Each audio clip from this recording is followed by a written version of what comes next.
Guys, we've got Todd Hartog on from Orange County, California. Todd is a business owner. Todd is a real estate authority, investor. He is a global direct sales networking leader and team builder. He is an active trader. This guy has made money in just about every platform you can think of, and he's done it very well at a high level. Welcome, Lisbon. Welcome. Well, glad to have Portugal on. So, Todd, tell us really quickly your 60-second story, and then I'm going to give you my 60-second story, and then we're going to go 3 questions back and forth. Everybody else, tell us where you're logging in from. If you're watching the replay, drop us a replay. All right, 60 seconds. Todd Hartog, living out in California my whole life. Just made a major zip code change from Corona, California to Corona Del Mar. That's been about 2 years. I've been married for almost 24 years. I have 3 children. I'm a grandfather of 3. Been in the industry officially since 2007. When I say the industry, network marketing. And like Nick said, I decided to pivot and get involved in other things. I think it's wise, wherever you're at in your journey. So you got to do something with the money that you make. So it only made sense to do real estate investing, businesses. I love stock trading, and I love disruptive industries. I think anything that I do now at a ripe age of 55 years old, you've been through it, you learned a little, still a lot to learn. But I only want to be involved in stuff that solves a problem, number one, and is disruptive on top of disruption. So pretty fired up, pretty excited for the future, just trying to stay positive. And thank you, Nick, for inviting me on this today. Man, so glad you're here. Really quick for context for everybody, how many countries have you built a team in and total sales volume that you guys have done over the years, just so people understand how big what you've built is? Okay, so I've had the luxury of growing a business just in about 60 to 70 different countries over the past 15 years. So, you find out really quick, who do I know outside of my little city, let alone county, let alone state, right? But the power of network marketing, whether you're doing the MLM side or the direct sales side, is how quickly you find out it's not who you know, it's who they know. And when you can tap into that, oh my gosh, the leverage goes 10x. So, again, 15 years ago, we started traveling to Europe. From Europe, we went to the Middle East, we went to Asia. And it wasn't that we went there. It's when you get somebody involved that knows somebody that's from one of these countries and the company that you're with supports that country, you want to run with that because the power of reach is unlimited, and the goal is, right? Where is your business? Who do they cater to? Planet? Which planet? Planet Earth. I want to do, ultimately, you want to do business on the entire planet. Yep. Amen. Amen. Okay, guys. Sales wise, just under 1 billion accumulative team sales since 2007. That's a billion with a B, y'all. This is a man that has done $1 billion in sales just under through building great organizations. We're going to talk about that today. So that's Todd's story. Let me tell you guys my quick story. From Michigan originally, very blue-collar, middle-class upbringing, got introduced to the direct sales networking industry at 18, made my first million at 25, company went out of business, bought the assets of that company, created a business that lasted about 15 years, 20 countries, 3.5 million customers. Some of you might remember the Body by Body 90-day challenge. We were the #1 weight loss and fitness challenge in the world for several years. Bought challenge.com. We're kind of the first to social media with that idea. Created just shy of 100 millionaires. So fun run. Now currently I'm a sales accelerator where the #1 industry I'm focused on currently is residential solar. Built a platform called Renewable Real Estate where we partner off with brokers and agents to help them facilitate the handoff of a sale of solar to our salespeople when we do a commission split. So I'm also a dad. I've also got 2 littles of 7 and 6.5 and 10. And that's my quick story. I'm in Miami. So Todd, we've had a chance to spend a lot of time together over the last 45 to 60 days. We spent 3 afternoons or so, lots of phone calls and Zooms. So I got to learn a lot about you in a short period of time. So I'm going to dive right in on you. We're going to go 3 questions back and forth, short answers, compact. This is episode 9. I keep messing this up. Episode 9 of the 20-minute showdown. So here we go. Todd, question number 1. What is the top 2 attributes or characteristics required for a first-time entrepreneur or solopreneur or even sales professional if they're going to become a millionaire or multimillionaire in anything, any industry? What are those 2 characteristics to get them going that they're required to have? Well, this is going to sound a little cliche-ish, but for me personally, it's the persistence and the consistency, right? In any new venture that you do, it's going to be challenging. It's going to test everything that you are as a person, and failure is just 2 steps away. But what I learned is, how I've done things in my life. That's why we were able to have success in our journey starting in 2007, is if you stay persistent at something and consistent, it's almost guaranteed. Now, time is a funny thing. Time pays back, usually a little bit more than what you put in, right? So if you're willing to put in a couple hours a day, day after day after day, expect to get that back if you're doing it properly and you're focused. I think one of the things that I needed to learn the most is focus on income generating activities. Income generating activities can vary whatever opportunity that you're in. But if you focus and Todd, I put my 2 hours in, but it's not on the income generating side. It might be bettering yourself, reading books, attending seminars and stuff like that. You got to do that too. But the time invested in any new venture is you got to put it in, earn while you learn, pretty much, right? Learning, earning. It doesn't have to be, I need to learn before I make money. But on both of those things simultaneously, consistency and persistency. Persistency, consistency, and focus on IGAs, your income generating activities, which no matter what business you are in, it always has something to do with recruiting and presenting, prospecting, recruiting, presenting. Doesn't matter what you represent. I meet people, Todd, that are solopreneurs, like, well, I don't need to sell because I'm a graphic designer. I'm like, oh, awesome. Who's your head of sales? Like, what do you mean? Like, well, who does your sales? Well, I mean, I get my clients. Got it. So you're the head of sales. You better get real good at sales, right? So the world of solopreneurship is really rising at a dramatic rate. And it's so critical for the folks of that world to understand that you have to master sales. You have to focus on your income generating activities of getting new clients, because if you don't, you will go broke. So great question. Todd, hit me with one. I'm ready.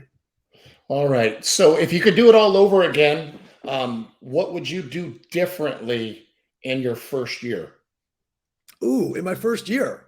Well, what I've done differently in my first year, if I got done it all differently, I would have gone harder, faster, because I didn't actually really engage and focus and put all my time into it until I was 2 years in.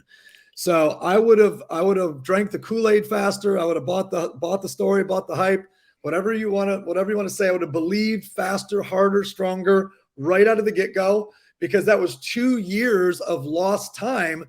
And when you understand how compounded effort works, and you understand the results, when you compress time frame and you compound results, who knows where I would have been by 25 if I would have not messed around with those first 2 years, and I would have just gone harder, faster. So I think any of you guys, no matter what you're doing, you got to believe as hard as you can, as fast as you can. Don't waste any time tiptoeing around, 1 foot in, 1 foot out, no matter what it is that you're participating in. Get your ass all in and go as hard as you can. Great question, Todd. I appreciate it. Awesome. Question number 2. I'd like you to go back to one of we'll call it a failure, or something that didn't go the way you wanted it to go, right? So let's look at one of the things that didn't go the way you wanted it to go, and what was a top lesson that you learned from one of the things that didn't go the way you wanted it to go. Oh, wow. That's a good one, because we've had a few of those along the way, right? They happen. So the one that just comes right, I want this to be as real and unscripted. I called Nick this morning. I said, hey, are we going to talk before this? He goes, no, bro, this is unscripted, raw. This is, we're not even going to edit it, right? So I could totally appreciate that, because if we did that, what would you guys get out of it, right? This is us, taking the chips off our shoulders, being humble. And, we want you to get something out of this, whether it's breakthrough, whether it's wherever you're at in your life. We hope that somebody or somebodies walk away with, wow, this really helped me along my journey. So, I look back and I thought on a couple decisions, Nick, what comes to me is, and this saying is going on in my head, don't let loyalty end you up in poverty. So, interesting. Go deeper on that. Right. Wow. I'd love to give credit who told me that, but I won't, for privacy reasons. Right. But what she told me, oh my gosh, wow. You talk about words of wisdom, right? So when we got acquired back in 2015, we're chugging right along 8 years into the deal. Whatever happened to our first company, Monavie, we got acquired by Jeunesse Global, and I had some golden handcuffs on. And what are golden handcuffs? A nice big weekly check coming in no matter what. Hold your breath, work, don't work. You get your business to a certain point where it's doing pretty good. And those golden handcuffs sometimes could really, what I should have explored other companies. I should have dove a little deeper before I took that safe route of being loyal, right? And yes, it was a good another 8-9 years, but really I should have checked other options. I shouldn't allow that money to block our judgment. And ultimately that's what it did. If I could go back in time, I would have not allowed my loyalty to come into place, because that's what ultimately stopped me from taking a better, look or a chance on a better opportunity. Such an interesting statement. Don't let loyalty land you in poverty. And there's so many directions you can go with that, right? That can be a bad business partnership. That can be a bad friendship. It could be a bad, you're being loyal to your family. I got to be loyal to the family. I got to be loyal to the family. And because you're loyal to the family, you don't chase your dream. You don't go after what your heart's telling you to go after. You stay, constrained inside of the walls because you don't want to, reach beyond it, because you got to stay loyal to the family. Really interesting statement. Don't let loyalty land you in poverty. Great one, man. Never heard anything put like that before. But when you put into context of there's so many ways to look at that: loyal to a company, loyal to a family member or a friend, or loyal to an old job, an old boss, right? Like, I can't go look at new opportunity because I'm loyal to my boss. And in some cases, that can land you in poverty. Well said. All right, I'm ready for number 2. Hit me. And not just importantly you, but the people that you're leading, right? So you look back and you go, look at how many people won, a large percentage, but how many of those people lost, right? So anyway, second question. All right. Let's go deep. Let's go a little deep. Okay. What's your biggest regret in the past 5 years? Last 5 years, what's your biggest regret? Personally or business? Yeah, the filter of 5 years changes the context of it. So that's a hard one. It's an easy one if I go beyond 5 years. So if I can, actually, no, I think the 5-year number will work. So we had some challenges and issues at the executive level, and also in the with the company that acquired us, and the partnership level. It was very, I believe the word that they used with Will Smith and Jada was entangled. There was an entanglement. It was very messy.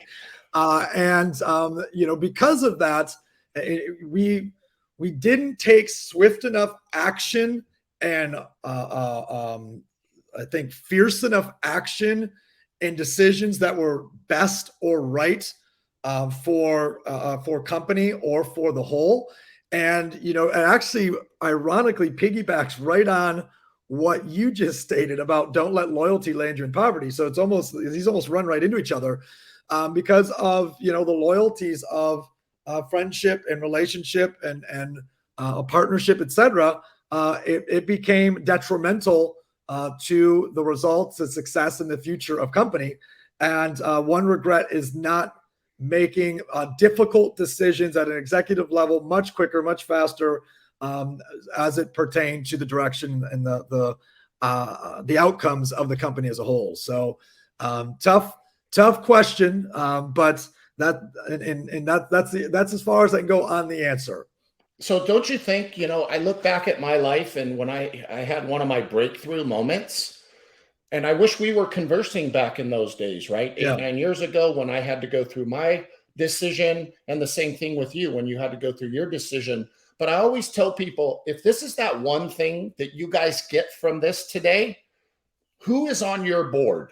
We know that these big companies have these board of directors, right? And a lot of times these board of directors are hand chosen because what they've accomplished financially, right? Like Disney's board had Steve Jobs and his wife on there. Yep. But who is on your board, Nick? I mean, I know on my board, I try to surround myself with not just only the successful people, right? People that have a lot more money that I have times, 10, billionaires. Yeah. Do you have a billionaire on your board? If you don't have a billionaire, you should at least have a couple people that are worth 10 million, maybe even 100 million. But it's not just about the financial success.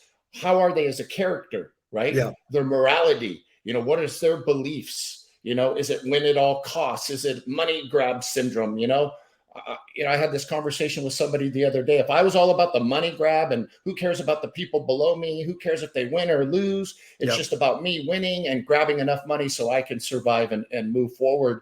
But I think everybody, and it could be a family member or two on that board, could be a spouse, just wise people on that board, maybe a spiritual advisor of some sort. But I think if you picked 5 people minimum that you could consult with, and they would be non-biased, and they would tell you not only pretty much what you need to hear, right? Not what you want to hear. Like, shoot straight with me, Nick. What do you think I should do? Not because we're friends and you're afraid to offend me, right? But tell me what I need to hear, because I'm going through a tough time and I need to make a decision, and no decision is a bad decision. Yeah. Right. So I think surrounding yourself with the right board, right? The personal board that you put together could be powerful. No, but the way you put it, obviously, we talk about the circle of 5 all the time. And, I reference that you have 3 circles. You have the circle of 5 that you lead, the circle of 5 that are your peers, and the circle of 5 that lead you. And what's interesting is, depending on the advice you're looking for, that board is going to change, right? It's like if it's something having to do with relationship, you might have a little bit different genetic makeup of that board. If it's something having to do with finance or legal or business, that might have a little bit different genetic makeup. But man, you just brought the number one nugget of the day without even being asked the question. So you're dropping just bombs on us today. So I've got the third and final question, and I saved this for last because, in order to do what you've done at an international level at the size that you've done it, the only way that is possible, in my opinion, is leadership. And I love, and I share this all the time, there's such a difference between sales and leadership, and, entrepreneurship and leadership. And, I admire you as a leader and what you've done. What are a couple just musts for a person to be a great leader, whether they're a solopreneur today, they're indirect sales, whatever they're doing? If they're going to be a great leader, what are a couple musts, no matter what, that they must have and they must represent? Oh, did I lose the audio? Shoot. Oop. Can you hear me? Second. Oh, no. Thumbs up if you can hear me. There we go. Sorry. Okay, you're back. Alarm clock went off on top of you. Sorry about that. So, so did you catch the last thing I said? The attributes of a great leader, the 2 things. Yeah, in your opinion, what are the must attributes of a great leader if they're going to make it in leadership and to build a following, to build a team, and no matter what it is they're doing, maybe they want to go build a church. What are the absolutes of leadership? Number 1, I think you've got to go all in. You got to go all in, remove all disbeliefs, remove all doubt, whatever you're doing, whether it's a service, whether it's a product. you got to go all in and know that your belief is behind what you're doing. And if you fake it, people are going to know. So you got to be all in with what you're doing, number one. Number two, don't think that you need to know it all. Like, in the very beginning, I'm like, how am I going to be a leader if I've only been doing this a short period of time? Whether you lead one person or you lead thousands and thousands of people, be you. And I didn't even know I was really leading until your check is growing. You start seeing, wow, we had how many new enrollments, not just in a month, but in a day. And it got to the point where you could log in. Remember these days, Nick? Wow, Yeah. we just had how many hundreds of people join in the last hour, right? Those were some pretty unbelievable days. But I think, you know what? You just got to lead from your heart and just go all in and be transparent and be vulnerable. I know that's more than two, but you know what? Just getting on this today, this is not my comfort zone, right? Being visible, this is like a coming out party for me, actually. I need content. I need to be more visible. I need to get what's in here and in here out there. If I don't do that, then I'm not being a very good leader, right? And I got another run in me. I 55 years old, going to be 56. I want to go hard for the next 20 years. And I want to do it in the right order, right? You get to the point in life, and I'm not trying to brag or anything, but we've had some, amazing couple decades. And prior to that, I had a really good decade and a half in another industry. My wife's a real estate lawyer. We want to help people, man. Yeah. We really, and when you help people, don't get confused. You're helping yourself, but in that order. When you really put other people first and you're making a difference in their life, man, it's so rewarding that you're not only getting the financial success, right? But you're getting that success that just money can't buy, right? When you change somebody's life. I know that was more than two attributes, but I just wanted to elaborate on it. Lead from your heart. I heard go all in. I heard be authentic, be transparent, put other people first. All of these absolute winners.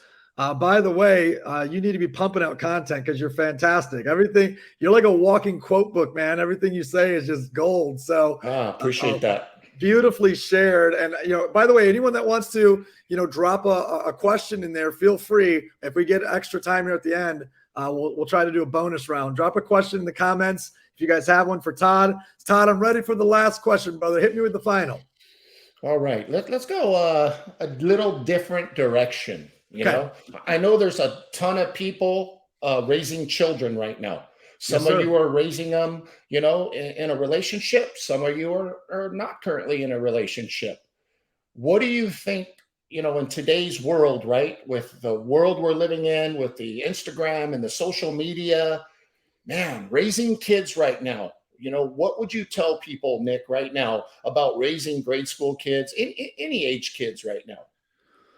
Well, it is a battle of references, right? So that's just how belief systems work, right? So your belief system is built, but if you think of every belief being a file inside your brain, and inside those files are references, right? So when you have children, yours or others, if you're an older brother, you're an auntie, uncle, whatever, those children are taking in references all day, every day from all of their senses. And those senses are picking it up from, as you shared, school, the kids around them, the environment, their parents' friends, social media, YouTube, whatever.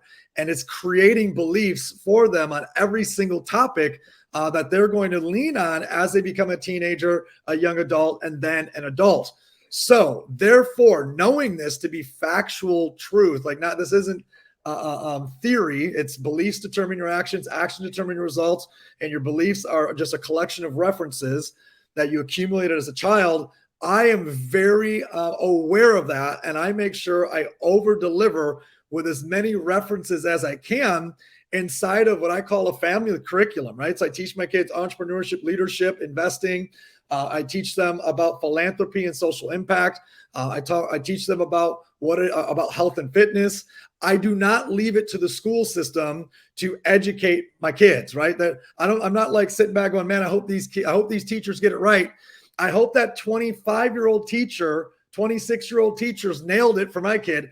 I'm not going to mess around like that. What if the 26-year-old school teacher has the complete opposite beliefs that I have, and the complete opposite beliefs that I want to instill into my kids, right? So what's more challenging about this for all of us is the amount of time you have to do that is this much, right? And being divorced, I get my kids 50% of the time, which means if I get 45 minutes a day to educate them times 15 days a month, that means I get 10 hours a month to educate them on really, really solid stuff. And the school system's getting them 8 hours a day, right? So I'm up against, a time clock that is not in my favor, which means I have to over deliver in what I'm educating them. And like every Saturday or Sunday, we pick a topic. We're watching John C. Maxwell. We're watching Tony Robbins. We're watching whoever on different YouTube videos. They got their growth journals out. They're writing like crazy. I'm adding my 2 cents. They're watching videos of me that's mixed in with that. And, that's my best answer to that one, man, is we're in a battle of references and we don't have a lot of time to pour into them. And the reason I brought that up, Nick, is because you have a video on social media where you brought your kids on stage and you were kind of like interviewing them, and the stuff that came out of their mouth was just unbelievable for being single-digit aged kids. And I'm thinking, this guy's doing a great job, whatever your relationship status was, because kids are taught and then we tolerate. So, you really can't blame your kids on everything because they're just a sponge. Yes, they're watching, they're listening, they're seeing how we treat other people. They are just, it's the one thing that I don't want to fail at, like I put that at the highest level. Even, I'm in a relationship, 24 years of marriage almost, and not always do me and my wife see eye to eye pretty much on everything, right? But one thing that we both agree at, we don't want to fail at raising our children. Yeah. No, and they're not children anymore. They're both in college, my 2 youngest boys, right? 19, 21. They both go to the same university. But, occasionally we get to pat ourselves on the back and go, job well done. But, we're not done. We're not done teaching our kids. And, hey, tough love does kick in. But I've always been impressed, Nick, when you brought your kids up on that stage. I know most of you watching this, it's still posted on Nick's social media. It's powerful. He brings his kids up, and I'm thinking, wow, my kids weren't, doing that. And I look back going, and they know a lot in the industry. We've taken them to meetings. They've read the books, and a lot of what they learned growing up in the industry, they've applied at school. They've applied at everything they've done, from sports to their teams to whatever their jobs, whatever they're involved in. So I think we're all accountable for our children, and it's never too late, Nick, right? It's never too late. So much wisdom from you today, brother. I appreciate not only you actually led the interview. So well done. I just let it. You answered, you led it. You're a freaking force to be recognized with. And I'm going to have both my kids speaking at Rise conference with Vic Tipnis and Magic Johnson, and Grant Cardone's going to be there. Goggins. So I just got selected for the CEO panel for that. So I'm going to bring him up there on the stage again and cut him loose. We'll see what happens. So, but by the way, all you guys should be at that event. Hit me up if you want to go. It's in June. I think it's 16th, 17th, 18th in Tampa. Be there. Tell us in closing, Todd. Actually, somebody did ask a question. We'll go back up. We're going to get this real quick. Let me scroll up. Give me a second. What are some great activities for team building? So, a little bonus question. Some great activities for team building. You throw a couple answers out there. I'll throw a couple, and we'll wrap it up. You don't always have to spend money when you do team building. What I find is people want to come into your house. Maybe you have a pool, maybe you have a spa, maybe you have a barbecue area. Breaking bread is probably one of the best ways to intimately get together with your team and just get real. And sometimes it's not really about talking about the business. It's obvious why we're getting together, but you invite people into your privacy, right? And whether you have takeout food or you cook together, the guys are hanging out on one side of the room or whatever, just hang out, watch a movie together, right? But when you invite somebody into your home, I think that's powerful, for team building. I really do. Plan a day at the beach. Hey, everybody, you bring the cooler of this. I'll bring the food.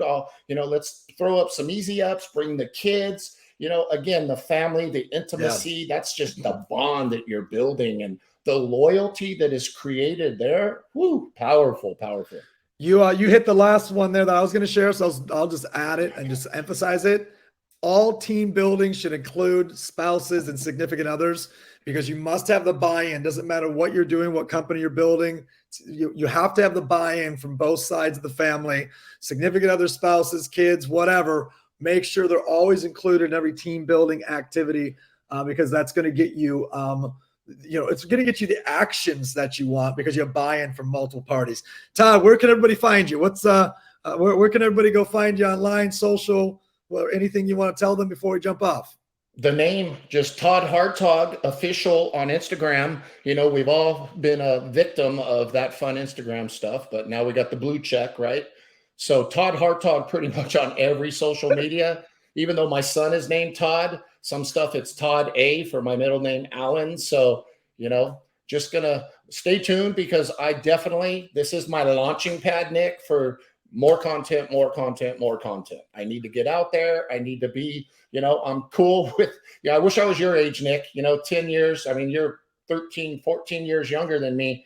Mid 40s is nice. Low 40s is nice. But once you start knocking the door at almost 60, it's like, so I have to get past that. You know what I mean? Well, I like the guy I used to look at in the mirror versus the guy I'm looking at now. But you've delivered today on all levels. And for all y'all that want to connect, go to nickslinktree.com, nickslinktree.com. There's a bunch of stuff we can connect on there, or nickstube.com for YouTube. Thank you so much. This is episode 9, 20-minute showdown. If you're on the replay, drop the word replay. We're going to cut up a bunch of reels, push them out. Todd, you were amazing. Thank you so much for everything today, brother. Look forward to doing it again. Appreciate you, Nick. Thank you so much. Goodbye, everybody.